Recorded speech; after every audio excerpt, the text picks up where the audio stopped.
atau kedutaan besar Jepang di Indonesia gitu. Kalau misalnya kita yang dari Rangkas kan ke Jakarta, ya lah remeh lah ya, ongkos 20.000 nyampe. Baik kan yang dari Tasikmalaya, dari Aceh, dari Semarang. Perjuangan mereka Masya Allah ya gitu. Jadi ketika ibu melihat mereka tuh, walaupun ibu capek gitu karena seleksinya jam 8 jam 8 tuh mulai, jam 7 harus sudah di sana. Sementara dari sini ke sana tuh lumayan gitu 3 jam. Subuh juga belum, ibu udah di kereta gitu kan.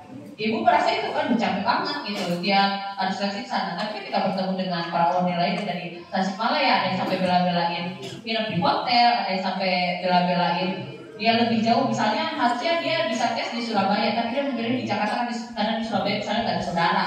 Akhirnya dia pilih jauh-jauh ke Jakarta, sewa hotel lah, belum lagi tiket kereta apinya. Ibu tiba-tiba merasa, ya perjuangan ibu tuh gak ada apa-apanya gitu. Perjuangan ibu gak ada apa-apanya dibandingkan yang lain mungkin ya. Tesnya tuh bukan cuma di Jakarta gitu. Iya, jadi kalau untuk tes itu tuh kayak ada tempat-tempatnya ada dikasih 4 tempat. Nah kita bisa pilih yang mana yang kita mau. Kalau misalnya ngerasanya lebih dekat ke Jakarta, mau ambil tes yang di Jakarta boleh. Kalau yang di Surabaya, mau di Surabaya juga boleh. Tapi kan kalau misalnya sama-sama jauh nih, dia ke Surabaya jauh, ke Jakarta jauh, tapi di Jakarta ada saudara misalnya. Nanti kan mungkin lebih pilih ke Jakarta daripada di Surabaya. Dia harus buta ngantuk kan karena jam 7 harus udah ada di kedutaan besar Jepang. Ini kita ngalor dulu aja apa ya? Coba.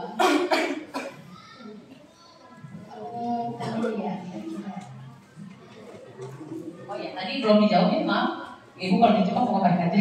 Iya. Ya tentu saja belajar dong ya.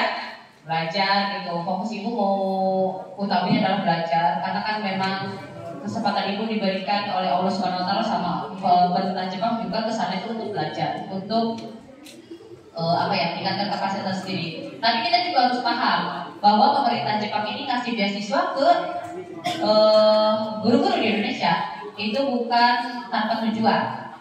Jadi mereka itu punya misinya adalah crossing culture crossing ya. Jadi mereka berharap bahwa ibu bisa menginfluence orang-orang Jepang dengan budaya Indonesia. Tentu saja dia ibu bawa baik-baik ya. Nah, dan mereka juga berharap bahwa ibu juga bisa menginfluence orang-orang Indonesia dengan budaya yang sudah ibu kenal secara langsung di sana ke sini gitu. Makanya waktu wawancara udah mau wawancara pakai bahasa Inggris atau Jepang gitu kan, terus mau deg-degan gitu kan sendiri di ruangan, terus yang ngetesnya 3 orang itu ngomongnya yang satu bahasa Jepang, yang satu bahasa Inggris, yang satu lagi orang Indonesia dari bahasa Inggris, disebutkan tidur deh. Terus ditanya tuh, kayak misalnya kamu ada nggak budaya Indonesia yang mau kamu bawalah ke sana? Banyak kan, tapi saking banyaknya aku tidak bisa jawab gitu. Apa gitu. Akhirnya ibu so iya gitu. Karena saya seorang muslim gitu. Jadi pengen ke sana itu mengenalkan budaya Indonesia yang kaitannya sama muslim supaya orang-orang Jepang itu kan masih belum kenal ya sama muslim. Ketika mereka melihat orang-orang muslim, apalagi kalau cewek itu kan antara muslim dengan non muslim kan kelihatan banget beda sama mungkin bapak-bapak gitu ya, muslim atau nggak muslim nggak terlalu kelihatan lah gitu. Bisa lah idul kalau mereka muslim misalnya. Jadi masih banyak yang kaget. Nah ibu menyampaikan ke mereka bahwa ibu pengen mengenalkan bahwa di Indonesia itu banyak muslim itu budayanya seperti ini gitu. Nah ditanya juga kan, nah budaya Jepang apa yang tertarik gitu, yang mau kamu pelajari di sana, terus nanti disampaikan ke sini. Ibu refleks jawab apa yo? Makanan. Yang udah tukang makan ya repot. Ibu bilang makanan gitu. Harusnya yang lebih wah gitu kan harus dijawabnya. Ibu bilang makanan refleks. Karena mungkin kalian juga kenal ya di mana-mana segala-segalanya dikasih level. Kalau nggak level Korea, Jepang gitu, betul Korea, ya takoyaki, terus apa lagi dan lain sebagainya, ya kayak gitu. Nah itu, jadi walaupun ibu kesana untuk belajar ya, ibu juga harus paham bahwa ibu sebagai orang Indonesia yang belajar di Jepang dan nanti akan kembali ke Indonesia, insya Allah, ibu harus membantu tujuan kerjasama Indonesia dan Jepang ini terwujud.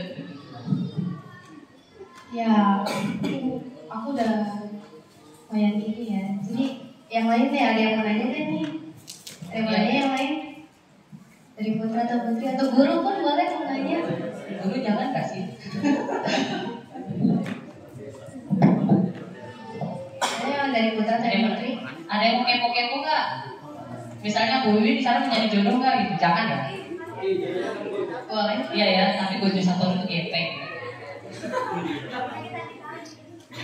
Mau nanya? Gak usah malu-malu, gak apa-apa.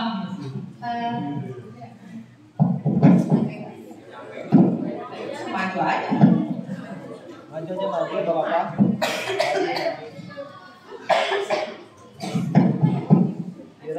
Ayo Lira sini maju.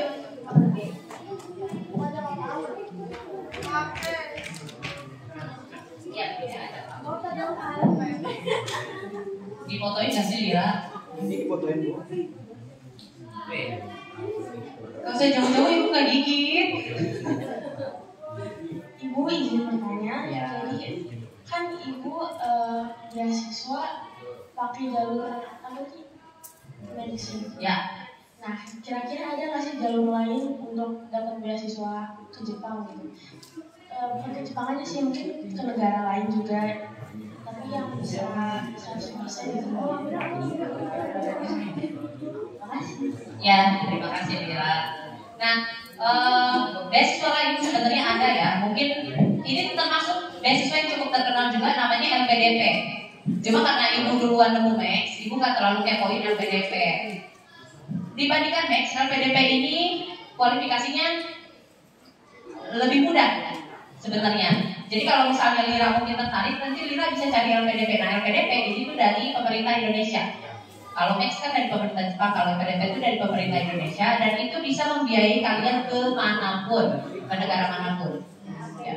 Mau ke Jerman misalnya, mau ke Italia, mau ke Meksiko, mau ke Turki, itu bisa pakai LPDP. Cuma karena beasiswa itu cukup terkenal, ya, dan seleksinya itu rutin tiap tahun, jadi sudah banyak sekali yang mungkin persiapannya itu udah dari tahun-tahun sebelumnya. Makanya saingannya jauh lebih banyak. Walaupun kualifikasinya rendah, kualifikasinya bukan rendah ya, maksudnya lebih rendah dibandingkan Max. Kayak untuk tebal itu bisa 500 minimal.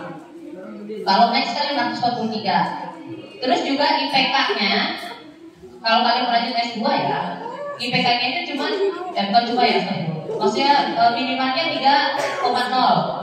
Kalau misalnya S1, itu biasanya lihat nilainya sesuai jurusan yang akan kalian ambil dan jurusan yang ada di sekolah. Jadi ada beberapa peraturan kayak misalnya, kalau kalian kelas IPS, ya Lira kan kelas IPS, mau ngambil jurusan yang sebenarnya termasuk IPA, itu biasanya nggak boleh, ya. Tapi kalau misalnya dari IPA mau ngambil IPS, itu boleh, tapi ada kategorinya. Jadi nggak asal misalnya udah tentang IPA terus ke IPS bisa nggak. Jadi ada kategorinya. Kayak misalnya kalau kamu IPA A, boleh Pak. itu boleh ngambilnya jurusan apa gitu. Yang penting kalau misalnya mau ikut beasiswa S1, kalian biasanya dilihat itu nilai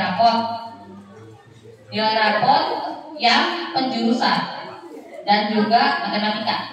Jadi matematika dan penjurusan itu paling krusial, nanti paling dilihatnya. Saingannya di situ, dan juga saingannya tentu saja persyaratan yang lain.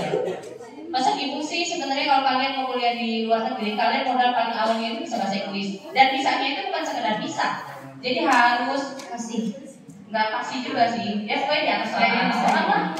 Karena kan mau nggak mau ini tuh pasti saingan, dan saingan itu kalian nggak bisa cuma jadi baik. Kalian harus jadi yang terbaik. Ya, ini jahat tapi dia juga sih. Ya, kalian harus jadi yang terbaik. Karena dari sekian ratus orang, dari sekian ribu orang, yang dipilih itu hanya beberapa. Jadilah yang terpilih. Dan untuk menjadi yang terpilih itu tentu saja bukan hanya ikhtiar jalur darat, tapi juga harus ikhtiar jalur langit. Ya. Mau kalian ikhtiar jalur darat kayak apa juga, kontak-kontak segala macam, kalau ikhtiar jalur langitnya dilupain, insya Allah apa? Insya Allah gitu dan mungkin ya. Tapi kalau kalian lihat jalur langit juga ya, itu walaupun mungkin kalian ngerasa kalian gak mampu, itu pasti Allah kasih jalan. Karena ibu sudah merasakan gitu. Ibu tuh waktu tes tulis itu sebenarnya sangat tidak percaya diri. Bayangkan saingan ibu adalah guru bahasa Inggris. Saingan ibu guru bahasa Inggris, ibu guru biologi gitu. Guru bahasa Inggris yang mendaftar tuh banyak banget. Terus itu kayak gimana sih? Jadi tesnya itu mostly grammar ya. Jadi grammar. Karena kan kita ya dianggapnya karena biologi, kalau misalnya sesuai jurusannya itu ditesnya bukan dari tes tulis, tapi dari bukan penelitian. Jadi sebelum kalau untuk teacher training, ketika administrasi kita tuh harus mengumpulkan yang namanya research proposal atau proposal penelitian. Kita dilihat mampu atau tidak di bidang kita, itu dari situ. Sementara kalau tes tulis itu lebih ke kemampuan kita memahami bahasa Inggris dan juga bahasa Jepang. Jadi tesnya ada dua, bahasa Inggris dan juga bahasa Jepang. Dan yang dites itu adalah grammarnya. Jadi kayak tesnya itu soal bahasa. Soal bahasa. Oh, tes tulis. Ya, tes tulis. Kalau ada penelitian dulu itu apa? Penelitian ibu itu tentang apa ya? Sudah juga itu. Pokoknya tentang bagaimana analisis bagaimana sekolah-sekolah di Jepang itu melangsungkan pembelajaran di laboratorium. Jadi nanti ibu akan pakai metode wawancara, itu pengamatan. Gimana sih guru-guru di sana, terutama guru-guru biologi, kalau misalnya mereka mau kayak menciptakan pembelajaran di laboratorium. Karena di laboratorium itu menciptakan pembelajaran di laboratorium tidak mudah. Kita harus mengerti hal-hal seperti keamanan, terus juga kesesuaian. Ketika kita praktikum tuh nggak bisa asal yang penting praktikum, yang penting anak happy, nggak bisa. Ada tujuan-tujuan yang harus kita capai dan itu yang ingin ibu ketahui di Jepang. Karena di Jepang itu kan negara maju ya, beda dengan Indonesia yang masih berkembang. Jadi kalau di negara maju gimana sih yang teknologi yang sudah sangat maju? Dan sebenarnya itu agak diserang ketika wawancara nih. Karena Tokyo Gakugei itu termasuk universitas yang sangat bagus di Jepang itu. Masuklah 10 urutan universitas terbaik di Jepang. Lalu ibu diserang ceritanya. Ibu kan dari Banten. Sebenarnya bukan diserang ya, karena itu kan tugas mereka gitu, tugas wawancara. Kamu ngapain belajar jauh-jauh ke Tokyo Gakugei, belajar ke Jepang? Nanti tuh balik lagi ke Banten. Banten itu kan ya gitu ya. Ngapain belajar teknologi, belajar laboratorium canggih-canggih gitu. Nanti kan ngajarnya di Banten gitu. Sementara di Banten itu dia pewajarnya bahkan memang menyebutkan Banten gitu, apalagi Lebak. Yang memang dari segi nilai kesiapan pembelajaran di laboratorium itu masih rendah. Itu rasanya luar biasa. Mikir aja. Nah, ini dengan kemampuan bersilat lidah ibu ya, ibu bisa menjawab. Ya jawabnya, nggak tahu ya ibu lupa. Itu ya ibu wawancara itu bulan Januari. Udah berapa tahun lalu? Caranya pakai bahasa Inggris juga. Ya, jadi wawancaranya itu ada orang Jepangnya yang dari kedutaan, ada juga alumnus yang sudah berhasil, yang sudah lulus dari program ini, sama ada satu lagi, ya tahu itu siapa. Tapi walaupun ada orang Indonesia, kita nggak boleh ngobrol pakai bahasa Indonesia, karena ada orang Jepang di situ dan beliau tidak mengerti bahasa Indonesia, gitu. Jadi harus pakai bahasa Inggris atau enggak bahasa Jepang. Jadi nanyanya itu gantian suka mereka aja. Tapi yang orang Jepangnya malah ramah banget. Orang Jepangnya itu ramah banget gitu. Ibu setiap kali ditanya sama dia tuh gak deg-degan. Tapi kalau pindah ke sini gitu, yang orang Indonesia ibu beda feelnya. Dan kalau orang Jepangnya ngomong gitu kan, balik sambil gini gitu. Ya, ya jadi ya ini gitu. Berasa sidang story belum ngerasain gitu. Jadi lumayan berbeda. Feelnya beda. Gak tau mungkin karena memang itu tugas mereka gitu. Tips dari ibu, kalau kalian sedang wawancara, don't take it personally ya. Jadi apapun yang mereka bilang jangan tersinggung. Mau nyerang kayak mau apa, karena itu adalah tugas mereka. Mereka hanya menjalankan tugas mereka dengan baik untuk menggali tujuan kita gitu. Pokoknya benar-benar memastikan bahwa kita qualified. Jadi nggak usah tersinggung ya. Misalnya nanti wawancara kerjanya kalian kelas 3 kan bentar lagi. Jadi kalau misalnya lagi diwawancara gitu, merasa, gimana kenapa sih, kok galak banget gitu, kok itu banget, susah nggak apa. Itu tugas mereka. Bukan berarti mereka benci sama kalian. Ada lagi yang mau nanya? Lah jadi kemana-mana ya. Begitu Lira. Jadi kamu harus siap-siap nanti ya. Kalau namanya beasiswa itu pasti ada wawancaranya, ada bikin esai, ada bikin proposal. Harus siap sama kayak Ya, dan juga harus siap juga. Karena kalau kalian mengikuti sebuah tantangan tanpa siap untuk gagal, akan berat melangkahnya, akan susah dan tidak ada. Boleh Kak Awal kalau mau tanya? Oh, aku mau nanya. Aku kan dia suka aneh-aneh.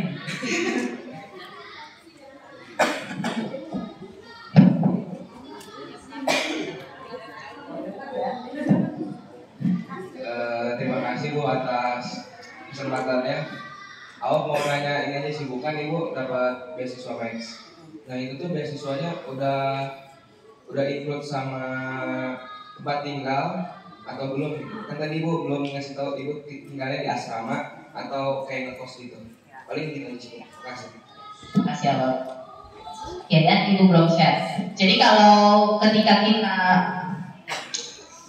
mendaftar, itu kan kita disuruh milih 5 universitas yang kita mau. Nah, 5 universitas itu, Ibu tentu saja kepoin masing-masing universitas yang termasuk mereka punya dorm atau enggak, mereka punya asrama atau enggak. Nah, salah satu alasan lagi, salah 2 ya, Ibu memilih KPGUG karena mereka punya international house namanya. Jadi nggak semua universitas itu punya international house, ada juga yang awardee itu harus tinggal di apartemen. Kalau di apartemen itu biaya sewanya per bulan itu sekitar 20.000 yen atau sekitar berapa ya? 3.200.000 apartemen. Ya wajar ya apartemen. Nah kalau untuk international house itu nyebutnya international house ya, bukan asrama. Itu biayanya cuma sekitar 6.000 yen atau sekitar 700.000 ya. Bayangkan hidup di Tokyo, di luar negeri, dan biayanya cuma 600.000 international house-nya. Fix, Ibu pilih universitas ini gitu. Yang pilihan pertama ya. Pilihan yang kedua, 2, 3, atau 4, 5-nya itu tentu saja Ibu pikirkan. Jadi ketika kalian pilih universitas itu juga pastikan punya asrama atau enggak. Karena tidak hidup di asrama itu, apalagi di luar negeri itu berat ya. Kalian semuanya harus sendiri gitu. Tentu saja kan mungkin di luar negeri akan kesepian. Tapi kan kalau di international house kita seakan-akan ada di dunia yang sama gitu. Semua pemuda internasional itu adalah orang-orang sama seperti kita. Mereka sedang meninggalkan kampung halaman mereka untuk belajar. Jadi kita bisa berbagi perasaan yang sama gitu. Walaupun mungkin gak selalu ketemu, gak selalu bertegur sapa, tapi dengan tinggal di asrama, dengan tinggal di international house, kita merasa bahwa kita tuh gak sendirian gitu. Kita tidak sendirian melewati hal ini. Ada juga yang awardee dia di mana ya, lupa. Nara ya kalau nggak salah, di daerah Osaka. Itu ternyata universitasnya nggak punya asrama. Akhirnya harus tinggal di apartemen. Dan biaya sewanya ya sekian segitu. Dan biasanya kalau di apartemen itu ada yang namanya shikin atau uang deposit, dan uang deposit yang sebesar 60.000 yen. Tadi 20.000 aja 3.200.000 ya. 60.000 yen berapa? Dan itu harus dibayarkan di awal, walaupun cuma sekali ya. Nanti sebenarnya pas kita pulang itu kalau apartemennya tidak kenapa-kenapa, kita tidak meninggalkan sampah, kita tidak merusak apapun, itu dikembalikan lagi. Tapi tetap aja harus ada gitu uangnya. Terus dia terus dia bingung, ini gimana ya? Ibu saranin jual ginjal aja gitu. Gak bercanda. Ya, jadi gitulah struggle-nya. Makanya kalau kalian mau kuliah di luar negeri, salah satunya adalah pastikan punya asrama. Asrama itu jangan bayangkan seperti asrama-asrama seadanya ya. Kalau di universitas tuh ya alhamdulillah lah, kasur lemari mah ada gitu. Sama dong kayak di sini ya. Jadi nanti untuk listrik sama gas biasanya itu kita bayar sendiri. Jadi kalau di Jepang itu nggak pakai gas LPG 3 kilo ya. Mereka gasnya ngalir dari pipa-pipa, sama seperti air. Nanti setiap bulan itu kita bayar. ke mereka bayar air. Tapi bukan ke mereka sih, biasanya kita transfer gitu kayak bayar listrik. Kalau di sini kita bayar gas, kita bayar listrik, dan itu semua harus kita bayarkan sendiri, termasuk biaya asrama ya. Jadi asrama juga tetap bayar, itu kita bayarkan dengan uang yang kita dapatkan uang sakunya. Biaya sendiri, bukan dibiayain. Dari uang sakunya. Oh, dari uang saku ke saku untuk dipakai buat bayar. Ya, buat bayar dong, buat bayar hidup kita itu kita dikasih uang saku. Jadi yang nggak perlu kita pikirin itu hanya uang kuliah aja.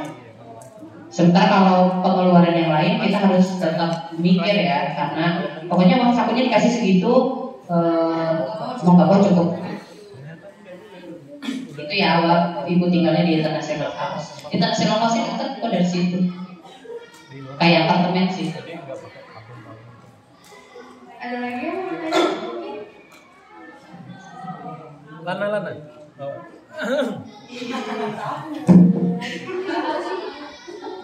Sini ya biar. Pertanyaan terakhir ya dari Bapak Supanil.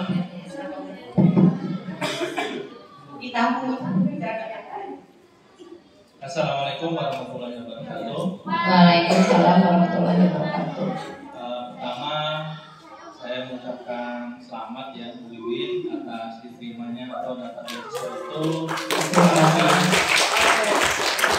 Guru yang hebat gitu ya, karena nggak semua guru ataupun orang yang berani gitu ya untuk melangkah lebih jauh.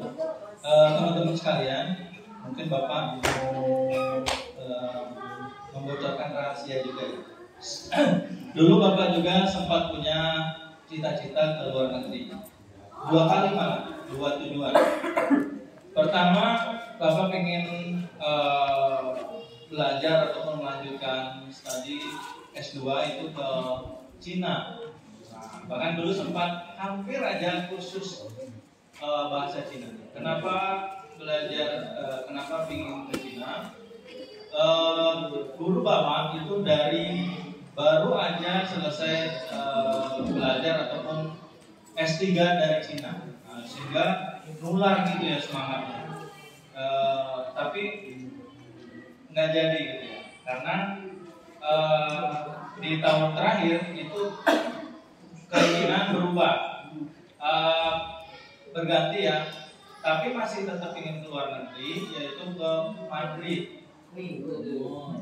Daerah negara mana? Spanyol. Bukan biar nonton Cristiano Ronaldo, bukan ya. Tapi satu kos Bapak itu ada yang ke Madrid duluan. Kalau nggak salah ke Granada. Jadi Granada ini nama tempat ya. Madrid, Granada, Andalusia itu nama-nama kota di Spanyol ya. Dan beliau sekarang konsentrasi di MITI. MITI itu Masyarakat Ilmuwan Teknologi Indonesia di Serpong. Dulu di Padang ya, ketemunya di Padang. Satu kos-kosannya itu di Padang. Nah, beliau sudah menempuh studi di Granada di Spanyol itu. Tapi satu hal ya yang membuat Bapak nggak jadi, yaitu nggak berani. Bapak nggak berani keluar negeri. Setelah dipikir-pikir ya banyak hal itu, mulai dari meninggalkan orang tua, kemudian jauh dari Indonesia, nggak bisa makan bakso, nggak bisa makan ceplak lagi gitu ya, dan sebagainya gitu ya. Termasuk Bapak nggak mau atau nggak berani berjuang, yang harus melawan ataupun bersaing dengan para pendaftar yang lainnya. Akhirnya Bapak mundur gitu ya, mundur. Nah, pertanyaan Bapak ke Bu Wiwin ya, apa sih hal yang membuat Bu Wiwin itu berani mendaftar ke mana nih? Ke Tokyo gitu ya? Memang berani atau karena hal lain? Misalnya pelarian, misalnya Bu Wiwin ditolak cintanya. Bisa jadi. Bisa ada ya. Misalnya Bu Wiwin ini sebetulnya menyimpan luka. Kemarin misalnya nggak jadi dilamar, nggak jadi dilamar, ya. Misalnya apakah pelarian Atau bahkan gagah-gagahan ya teman-teman, misalnya ingin dianggap wah keren gitu ya, bisa kuliah di UNED, bisa belajar atau pergi ke Jepang, ya siapa tahu untuk keren-kerenan, tapi Allah alam ya. Jadi apa yang membuat Bu Wiwin itu berani? Padahal kan nanti meninggalkan kita semua ya, meninggalkan tambatan hatinya, maksudnya meninggalkan orang tuanya gitu ya, meninggalkan orang tuanya, udah nggak bisa makan seblak lagi misalnya. Tapi apa yang membuat Bu Wiwin itu berani? Terima kasih. Ya baik, terima kasih Pak Fadil. Pertanyaannya, oke. Mungkin Ibu mau cerita, tapi tolong jangan sedih ya, karena Ibu juga nggak sedih sebenarnya. Belum. Ya, jadi tentu saja ya benar tadi kayak kata Pak Fadil, untuk keluar negeri itu butuh keberanian, apalagi kalian sendirian. Ya. Kalau Ibu mungkin karena udah biasa sendirian, ya nggak terlalu gimana gitu. Jadi begini, sebenarnya pas tahun 2021 itu saya sempat depresi Pak. Ini serius, sampai saya harus berobat. Nggak tahu kenapa, kayak pokoknya saya itu depresi. Seminggu saya nggak makan dengan benar. Saya makan itu cuma makan gandum, muesli, saya sebutnya muesli, jadi itu gandum dengan buah-buahan kering pakai susu, dan itu pun gak habis. Itu sehari sekali. Kemudian Ibu berobat gitu kan ke Ciruas. Kebetulan waktu itu disaranin sama teman. Di sana ada psikolog. Ibu ke psikolog dulu ya sebelum ke psikiater. Akhirnya setelah konsultasi seminggu, alhamdulillah Ibu mendingan gitu. Nah setelah depresi itu Ibu jadi rating gitu, berpikir lagi apa sih yang bikin Ibu sempat depresi kemarin gitu. Sebenarnya Ibu tuh hidup mau kayak gimana. Jadi sedikit background, Ibu itu cuma tinggal sama ayah Ibu, dan di keluarga kita ayah Ibu itu paling kesannya paling miskin gitu. Dan karena paling miskin itu kita dianggap gak mampu. Gimana sih ya, bukan berarti keluarga itu jelek ya. Kalau misalnya kita menjadi keluarga yang tidak punya di tengah-tengah keluarga yang mungkin punya gitu. Tapi Ibu juga gak bisa punya banyak uang. Akhirnya Ibu berpikir lagi tuh, selain dengan uang, apa sih yang bisa meningkatkan derajat kita? Ilmu kan, ilmu itu. Kalau misalnya dibilang pelarian mungkin juga iya, karena di sini tuh terlalu banyak masalah. Kalau waktu itu Ibu pikirnya, kayak banyak masalah, Ibu hidup gini-gini aja. Ibu hidup gini, jadi guru gitu, pagi ke sekolah, ketemu siswa, pulang ke rumah, besok ke sekolah lagi, ke rumah lagi gitu. Tidak ada hal-hal yang membuat Ibu deg-degan lah istilahnya. Gak ada yang membuat Ibu deg-degan, gak ada yang membuat Ibu rasa takut tapi excited. Kalian pernah ngalamin gak? Kalian sebenarnya takut gitu, tapi ketika menghadapi itu kalian excited. Jadi kalian bingung, kalian tuh deg-degannya tuh deg-degan takut gitu, apa deg-degan excited, sampai kalian gak bisa deskripsi perasaan itu. Dan itu Ibu rasakan ketika Ibu bersaing. Bersaing itu sebenarnya capek banget.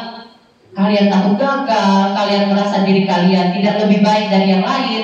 Itu tuh membuat kalian takut gitu. Tapi di sisi lain itu membuat kalian bersemangat.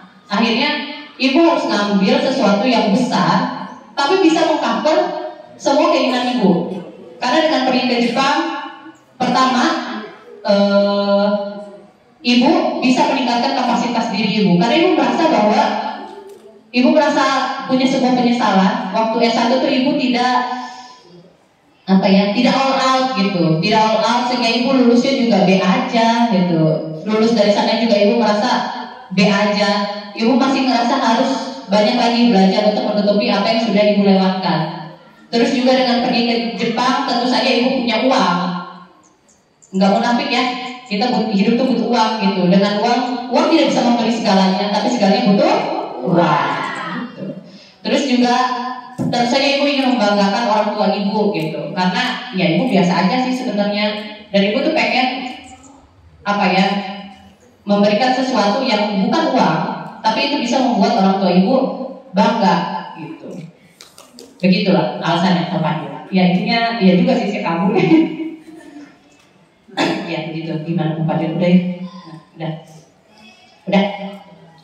Cukup. Kan ada yang lain. Ibu-ibu nih. Udah. Ibu-ibu. Habis stop. Enggak bisa sih. Ya begitu. Barakallah. Mungkin satu pertanyaan terakhir ada yang mana? 35 ya? Sebagai pertanyaan penutup.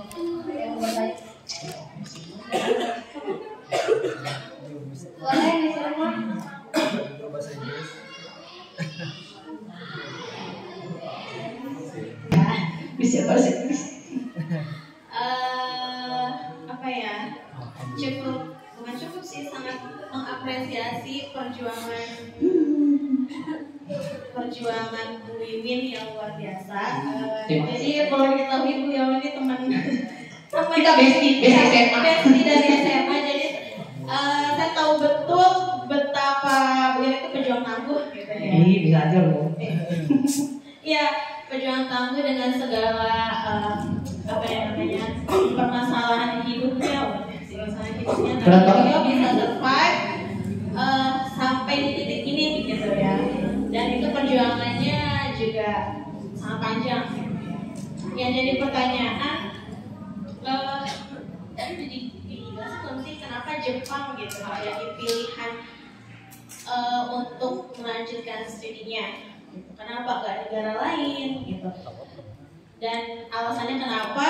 Dan ketertarikan Jepang itu apa yang membuat Bu Wiwin jadi tertarik pengen studi ke situ gitu? Dan sejak kapan tertarik untuk belajar ke Jepang? Terus pertanyaan keduanya, planning selanjutnya setelah dari Jepang mau ngapain gitu? Ya, bisa jadi pulang dari Jepang mungkin dapat jodoh gitu ya. Ya boleh sih, amin. Kalau nggak ada selanjutnya gitu apa? Terima kasih. Terima kasih pertanyaannya di sini. Dan jawab salah satu ya. Pertanyaan yang pertama tadi apa? Kenapa kakak? Tuh nggak? Pertanyaan di sini dua-duanya ada pertanyaan yang ditanyakan pada saat wawancara. Tentu saja ya, wah Jepang gitu. Terus apa yang mau dilakukan setelah pulang dari Jepang? Bisa makanya bakat jadi pewawancara tuh. Ya, yang pertama kenapa Jepang?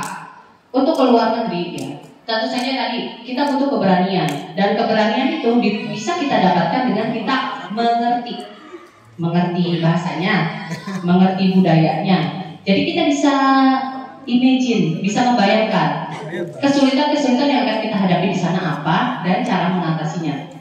Tentu saja selain Jepang banyak sekali negara-negara maju yang mungkin hebat ya di bidang pendidikan. Ada Belanda, ada Jerman, ada Spanyol, ada Vietnam, Cina. Tapi ibu nggak ngerti bahasanya. Kalau Jepang, ibu walaupun nggak ngerti pun, ibu setidaknya sudah mengerti sedikit, udah ngerti dikit, bisa lah berkembangkan. Jadi ibu ngerasa bisa survive.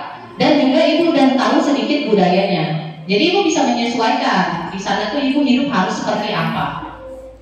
Budaya Jepang yang misalnya tatemae, atau tatemae itu jadi kalau orang Jepang itu di depan tuh benar-benar harus sopan, nggak boleh misalnya aku cantik nggak, terus kita bilang enggak, itu nggak boleh. Walaupun misalnya mungkin sebenarnya bagi kita nggak cantik itu namanya tatemae. Dan itu harus paham. Karena orang yang cepat-cepat sama ayah ibu gitu misalnya datang ke Jepang ngobrol atau begitu kan agak repot gitu ya. Itu alasan yang kedua. Dan alasan yang ketiga karena suka. Jadi Jepang itu adalah negara teraman dan juga negara yang bahkan gak suka Jepang pun kalau liburan ke Jepang tuh mau gitu.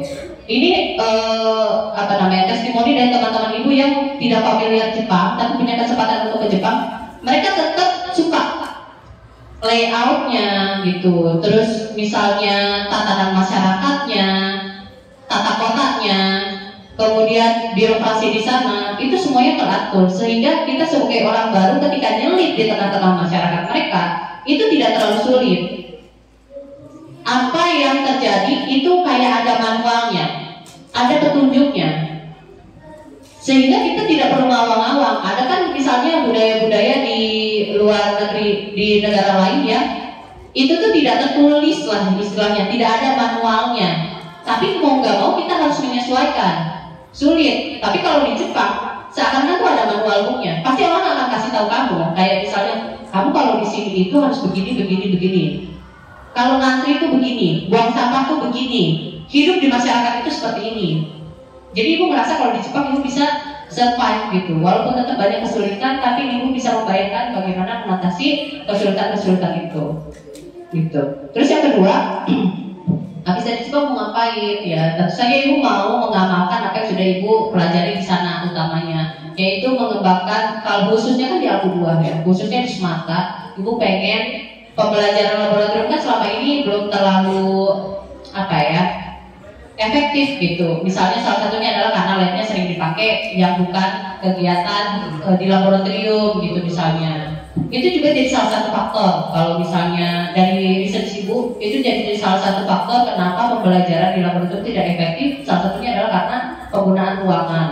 Ya, nanti makanya itu ibu kepo itu kalau di Jepang gimana? Karena di Indonesia mah yang terjadi di sekolah kita itu memang banyak terjadi di Indonesia. Bagaimana ruangan lab itu dipakai buat ruangan lain kayak gitu. Terus juga rencana ibu sih sebenarnya ibu ingin mengembangkan kemampuan bahasa Jepang itu juga. Agar apa? Karena kita tuh harus bisa mengetuk banyak pintu untuk bisa survive di kehidupan ini. Dan mengetuk pintu ini juga harus butuh usaha. Jadi dengan ibu sudah ke Jepang, ibu sudah bisa punya pengalaman hidup di Jepang yang hanya dengan pengalaman aja itu bisa menjadi modal untuk kita. Misalnya kita nggak tahu ya apa yang terjadi di hidup kita ke depannya, sehingga kita tuh harus punya banyak payung yang satu jebol masih ada payung yang lain begitu. Itu dia misi, terima kasih.